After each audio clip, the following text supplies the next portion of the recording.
sisibakin mga lintik na yan. Inutil. Totoo po yan, ma'am. Okay? So, clear tayo dyan. Now,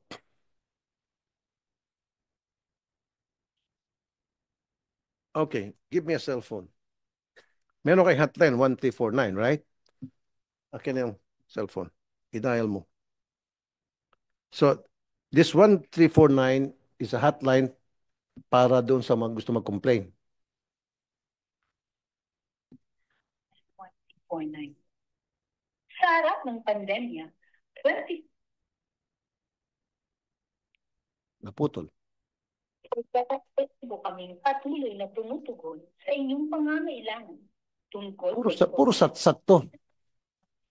paggawa at implement to assure the quality service and the labor-related queries. Sipakin mo nga itong nag-recording na ito. Nakakainis. Eh ako, problemado ko manggagaw. Available na assistant officer. Ang haba. So, sino ang may responsibility sa hotline na sumasagot? Kayo po, Director Jude? Sino? Ay kasalukuyang may ina-assist na tao. Sino po ang may responsibility? Ang amin pong Ito. information publication service po. Meron po kaming isang office doon na naka-function on that one sa hotline. Ito, sinubukan kanina mga tao ko bago sa hearing. Inabot ng 30 minutes sa kantay, walang tao. Buti pa yung OWA. In less than a minute, may sumagot. Oh. Ay kasalukuyang may ina-assist na tawag. Mangyari lamang maghintay ng ilang sandali. Sino po may responsibility nito? Sir. Amin pong IPS, information pa. Andito ba siya?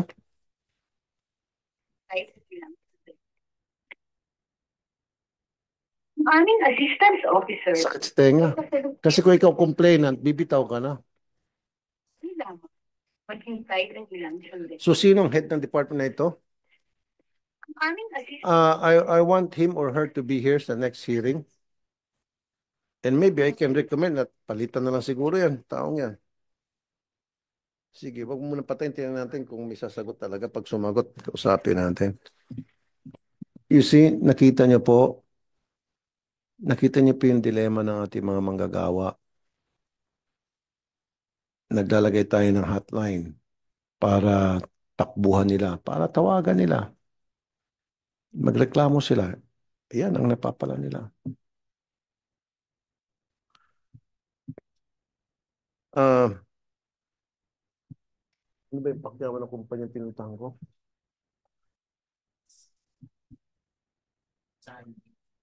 Sayon. Andito ba yung Sayon?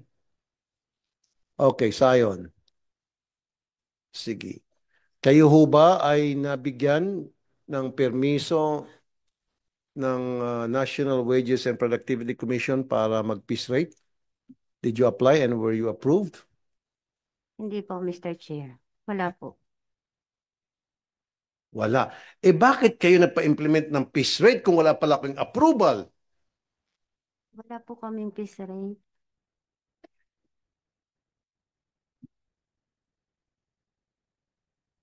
Yung mga complainant nagsabi na piece rate.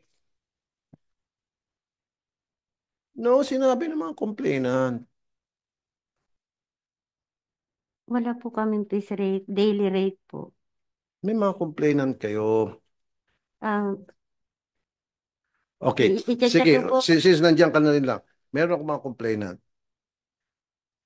Ngayon, yung ganun na nga, sa piece rate, mababa na nga, at ang pinapasahod ninyo sa inyong mga empleyado ay kalahati lang ng sweldo nila.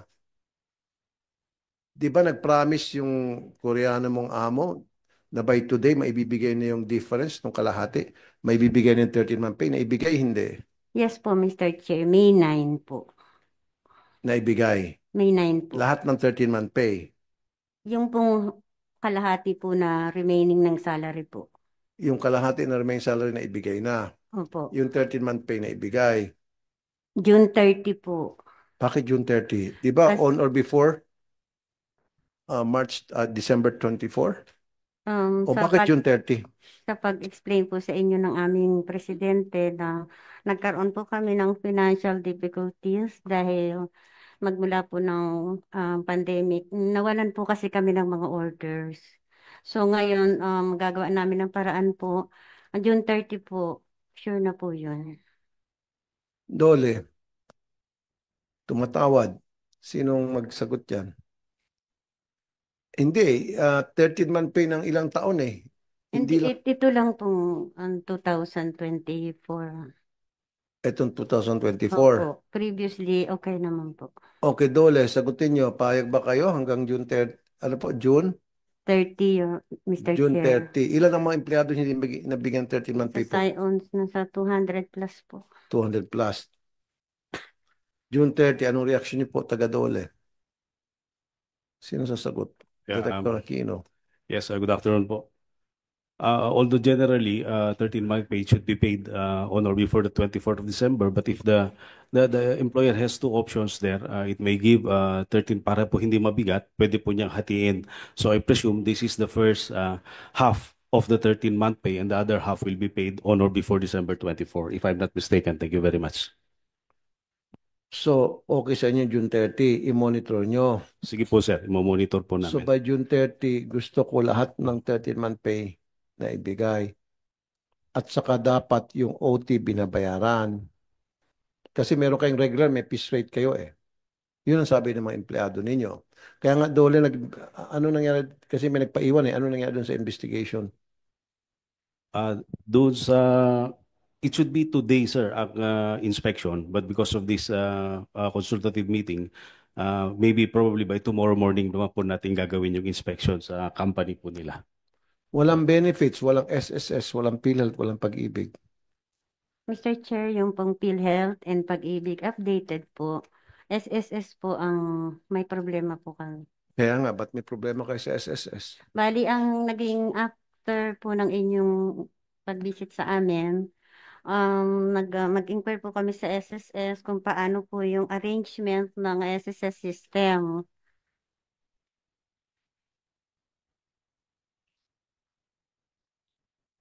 Para ma-compute po, installment basis po. Once na naibigay na po sa amin ng SSS, magsisimula on the spot po kami ng bayad by installment po. Andiyan pala si Miss Lorena Pantoja. Ma'am Lorena, magandang hapon. Salamat po sa pagdalo. Hindi po kayo sa kumpanya nila. Anong pangalan po ng kumpanya nyo? Dongwon po. Dowon. Opo. Pero kaibigan ng Dowon, yung kumpanya nila nasa yon. Opo. Di ba meron yung tinatawag na quota sa inyo? Meron po. Paano yung sistema ng quota? Ano po yun, sa production po yun, kailangan may binibigay po sila kung ilang peraso po per hour. At kapag hindi nyo po na-meet yung peraso per hour na sinet nila as quota, Sinasabi po nila na hindi po makakapag-shipment at hindi rin po makakapagpasahod. kita mo yan. Pag hindi nakapagpa-ship, hindi mo pagpasahod, kailangan ma-meet yung quota. So Opo. parang piece rate na rin yan. Kailangan makapag-produce ka so much para meron silang ma-shipment. Problema nila doon sa kontrata nyo sa kliyente. Export sa inyo eh, di ba? Ma'am? Miss Arlene? Paano kayo maabuso ng pera? Dolyar ang pumapasok sa inyo. Yes, Mr. Chair. Halos magkapares lang sistema. Magkakaibigan eh. Sa yun at saka yung sa kanila. Yun nga mahirap, ma'am eh. Yung mga amo mong Koreano, dayuhan, inaapi, mga kababayan natin sa sarili natin bayan. Di ba masakit yun? At sinabi mo na ba sa amo mo, kaya ko siya ipa-deport? May kausap na ako sa matag immigration. Yes, Pwede Mr. siya Chair. matideport siya as being an undesirable alien dahil inaapi niya yung mga manggagawa natin. Yes, Mr. Chair. Parating mo kasi ikaw yung kanang kamay niya, di ba? Ikaw yung ilong niya. Isang ilong lang kayo, di po ba? Totoo naman, di ba yung pumunta ako doon, kamping-kampi ka sa kanya. Although I don't blame you because